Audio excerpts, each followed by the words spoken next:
Hello, Internet, and welcome back to the Story Nook. Today we're going to be reading some stories from r/AskReddit, and it's more like responses, not gonna lie. I've got some jank-ass fucking internet reception from the parking lot of my job, so we are going to be recording this. I did preload some of them before I left the house, so we'll read until, I guess, the page won't load anymore or my husband shows up. But the question is, what book should everyone read once in their life? I find this topic quite, relevant, considering everyone is in that, I don't like what's in this book, so I'm going to ban it. Which is kind of, ridiculous. There's a monster at the end of this book, by Grover. My 1.5-year-old insists I read this multiple times a day. Don't let the pigeon drive the bus. One time the author of the book came to my school and taught us little first graders how to draw that pigeon. I haven't forgotten how to draw it. Oh, that's super cute. And then someone responded, that pigeon is an effing menace. Man's Search for Meaning by Viktor Frankl. I read the entire book on a single 11-hour flight and was so captivated. I didn't put the book down and have my life changed instantly. Instead, over the months after, I started to see the ways in which the book impacts my life. Frankl's philosophy is inspiring. It took time to set in and fully digest the things I read. I can easily say it's one of my favorite books I've ever read. Not because it's enjoyable, but because it's so powerful. I've never heard of this book. Someone else commented, this book helped me get out of my funk. Highly recommend.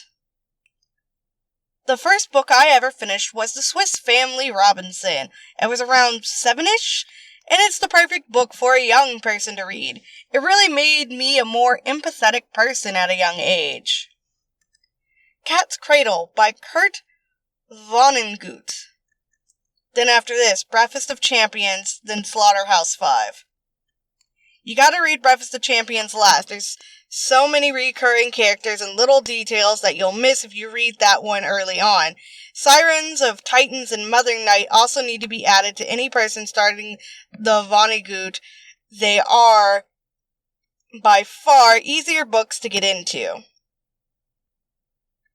So apparently this is a whole series made by that person. So yeah. The Count of Monte Cristo. I remember reading The Count of Monte Cristo in high school and really enjoying it. And so, I, as your narrator, personally recommend this. I accidentally visited the prison island location of this story last year. The rest of my family was there intentionally. I just wasn't aware. Going along with the flow before the ferry pulled up and I said, I'm really getting the Count of Monte Cristo and the Man in the Iron Mask vibes here with those bars on those windows. They all looked at me like, duh, but I was really impressed that I instantly knew where I was without actually having a clue. And that is effect. Oh god, we're at that section where my internet is just like, we don't want to pull up, so we're gonna pull up these weird things on the side that says you have no internet, but we're still gonna let you read shit. I'm not the biggest fan of reading in general. I can't tell you how many books I've started, lost interested, and never finished. But the Count of Monte Cristo, I picked it up and read the entire thing, unabridged version, in like a week. It's such a page turner. I remember really liking it, but I also get it mixed up with a different book that's similar, but it's also shorter. A teacher told me to try it when I was in 7th grade, and we were doing open reading or something that hour. I was pretty bored for the first 20 pages or so, and he saw me looking around not reading and told me to get through the next 30 pages, and I could pick a new book if I wanted. That was the best book I ever read. I actually think I'll pick it up again soon. Oh my god. OMG, that's all it took. I read the first 10 pages and the old-timey way it was written had me bored AF. I'll power through now that I know this. Yes, it's a big book, but once you get past the opening bit and get to his arrest, you'll just sail through it from there. The Rulebook of Monopoly. Everyone who hates Monopoly because it takes forever should try playing by the actual rules. Auction selling property back to the bank and no money for free parking means an average game doesn't take long at all. What makes the game seem to take forever is when you have your so-called friend on the verge of bankruptcy and just start your triumphant cackling, and then, the rat bastard rascals pulls out a pile of cash he hidden under a pillow. This is what we call the tax invader's gambit. I've only played Monopoly once, and I was playing, with some friends. Well, I was playing with a friend and their family, and their sister's boyfriend, whatever he was such a sore loser and very bratty about it that it made me just not want to play games with him. Because, I don't like playing with people who are just going to complain about every little turn. Are you playing to have fun, or are you playing just to complain when things don't go your way? And then be overly happy and smug when they are. That's not a way to play games. Lonesome Dove. Love, loss, adventure. Beautiful imagery in a writing style that you'll remember forever. I believe the book won the Pulitzer Prize, too. Someone wrote Holes. I've heard that it's a great book and that the movie is great too. It's been on my list of books to read. Thanks for the reminder. Night by Ellie Wiesel? I'm going to say Wiesel because it's Wiesel. And I believe that is similar to the German word of white, which is Weiss. So I'm going to say it's Wiesel. Somebody correct me in the comments down below if it is not. I saw him give a lecture when I was in college in the late 90s. What impacted me most was his warning that America could fall to authoritarianism. You know, for someone who reads so much, I struggle so much with words. He said America was like someone afflicted with Alzheimer's. We write the pages of history and immediately tear them out of the book, never learning from the past. The one thing we never learn from history is that we never learn from history. This book is seriously sobering. I read it forever ago, and how I imagine some of the scenery is still haunting. I can't read anything referencing World War II without it coming to mind. The Stranger by Albert Camus. Careful with this one. Great book, but read it at the wrong time and it can send you into an existential tailspin. East of Eden. Just finished this a few weeks ago, and wow, I was blown away. Historical fiction is not usually my cup of tea, but I was hooked by page 75. I couldn't put the damn thing down at a few different points in the book.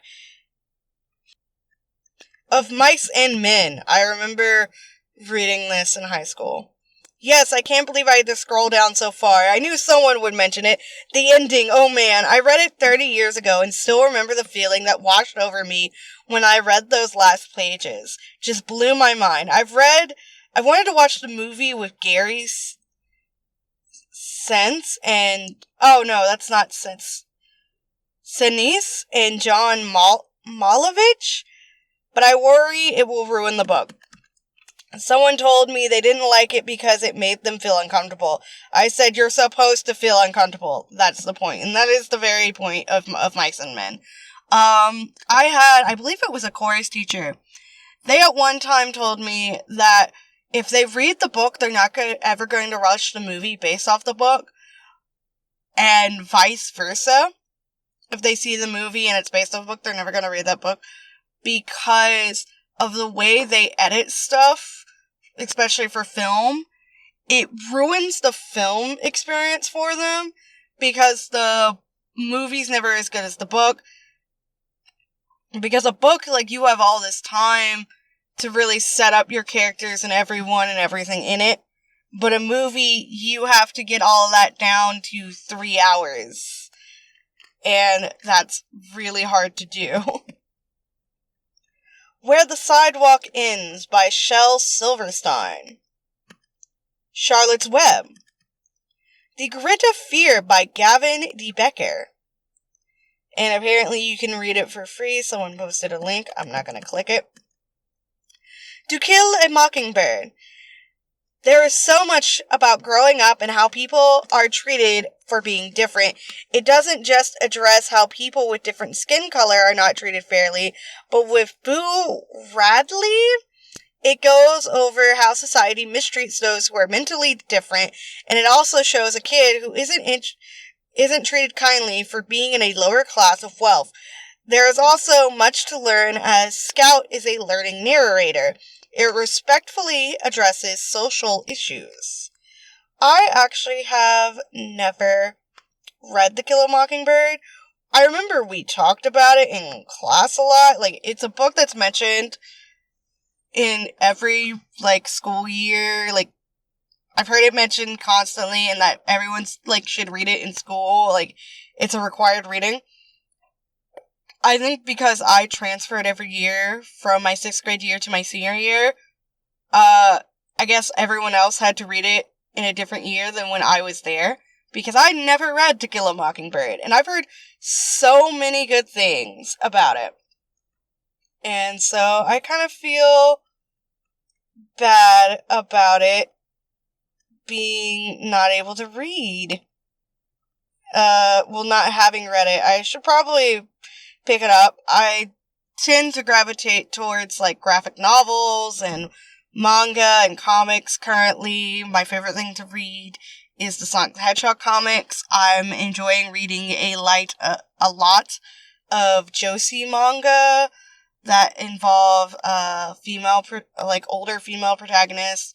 Oftentimes they're isekai, so they'll isekai into their novel as either a side character, some are villains, that kind of thing. So comic books is what I've enjoyed. Someone says, anything Calvin and Hobbes. Still, in a sad, awful, terrible way, I'm glad I met him. What a stupid world. That one hit me hard. Calvin and Hobbes is... Correct me if I'm wrong, because I'm not that smart. And I tend to live in my own little bubble. Isn't Calvin and Hobbes that newspaper comic strip with the boy and his tiger stuffed animal? I haven't read a lot of strips. I've seen a couple of them online. I'm just oh, this is cute, this is funny, kind of thing. Hatchet brings back memories of my teacher reading this book to my class around the ages of 9 or 10. A few chapters in, one of my classmates asked the teacher when the main character goes to the toilet in the book. From then on, the teacher would end each chapter with, and then he went to the toilet. That's hilarious, because you know what they don't ever write in books? Not a lot of books that I've read. They never mention the characters going to the bathroom. You never write, and they went to the bathroom. Because, that's the first thing I do when I wake up. And then, you have all these protagonists, they wake up in their bed from, this weird prosthetic dream they just had, that they don't know is a prosthetic dream, but it's totally gonna be a prosthetic dream. And they just get up, and they don't go pee. I have to pee every day I get up. It's the first thing I have to do. I have to pee, and I sit there, blurry-eyed, holding my phone, slowly blinking into existence, and then I turn on TikTok and scroll, because that's what you do on the toilet now. And then once I'm done, I get up, I wash my hands, I splash water in my face, and then sometimes I just go straight back to fucking bed, because I'm lazy. The Outsiders. That's apparently a book. Mouse by Art Spiegelman. And I've heard of Mouse. Mouse has recently gotten into controversy of people wanting to ban it, and I want to buy it simply because people are trying to ban the book. Brave New World, definitely a must-read. The Last Unicorn The book is a satire. It's absolutely hurtful in a way that will shift your perspective. I have been mortal, and some part of me is mortal yet. I am full of tears and hunger and the fear of death, although I cannot weep, and I want nothing, and I cannot die. I am not like the others now, for no unicorn has ever born who could regret, but I do. I regret. We don't steal from the rich and give to the poor. We steal from the poor because they can't fight back. Most of them. And the rich take from us because they could wipe us out in a day. These are quotes from The Last Unicorn. I have personally not read The Last Unicorn book, but I have seen the animated film. And the animated film is absolutely beautiful. It's gorgeous. I am upset because I have heard that the writer, he is not receiving royalties from that film that he is actually supposed to be receiving. But the song from it's beautiful. There's a cover of Dan from Ninja Sex Party singing that song. So if you want to go look it up, I highly recommend listening to that song. But that book is definitely going on the I kind of want to read this book now. Because I've heard there's a lot of differences, but the book I've heard is great. But I've also heard Lord of the Rings is great, and the way Lord of the Rings is written was not something that jived with me. So sorry, all you Lord of the Rings fan. The way it was written when I was first trying to read it in high school, it wasn't clicking with me. Mouse by Art Spiegelman. Persepolis by Marjane Satrapi. And Uncle Sam by Steve Darnell and Alex Ross. Now I want you all to know, I probably fucked up saying all those people's names, and I apologize. That's why I go really slow, because my brain is just like, how do I say all these words together, these letters, and it not sound like shit. 1984. In respect to today's society, this is the book I most agree with. 1984, if I recall, I believe that book has been referenced, and I also saw it in a Ghost in the Shell anime I watched recently. Night by Ellie Weissel. If you've read it already, you understand why it is my recommendation that everyone should read it once in their life.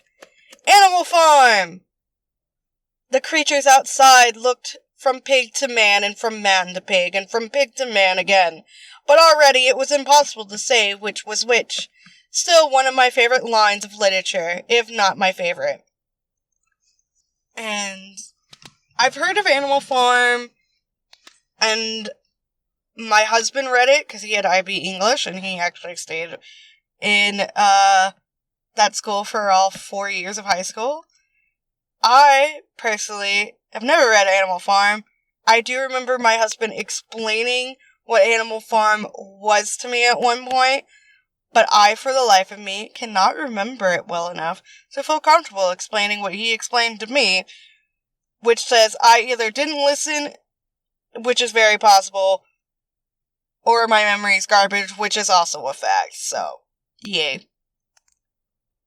All Quiet on the Western Front by Erich Maria Remarque, and the even more devastating sequel, The Road Back. I have Remarque's signature and the quote from The Road Back, "Love, it is a torch falling into an abyss, revealing nothing but only how deep it is," tattooed. Remarque's writing is some of the most beautiful I've ever read. Fahrenheit 451.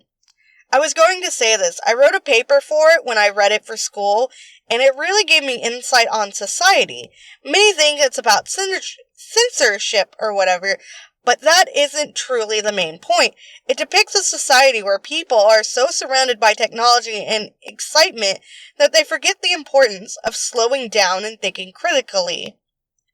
Instead, willingly subjecting themselves to ignorance. It represents mob mentality and the dangers of illiteracy.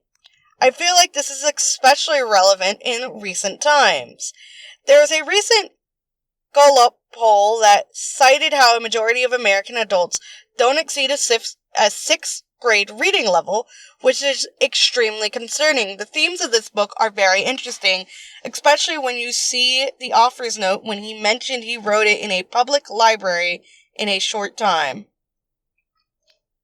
And the thing about the poll of most adults not exceeding a 6th grade reading level, I believe that. I was really ahead, but really where I was kind of average, and all of my classmates were stuck below. And what it was is, my husband explains this better than me, but that No Child Left Behind Act, what it was is it stopped teachers from really keeping students back until they learned what they actually needed to learn, and instead they were just pushed through. And so there's like a lot of things that we didn't really get to do in my actual grade levels that a lot of people could do. And there's my husband, so we're gonna read in this video here. Bye bye!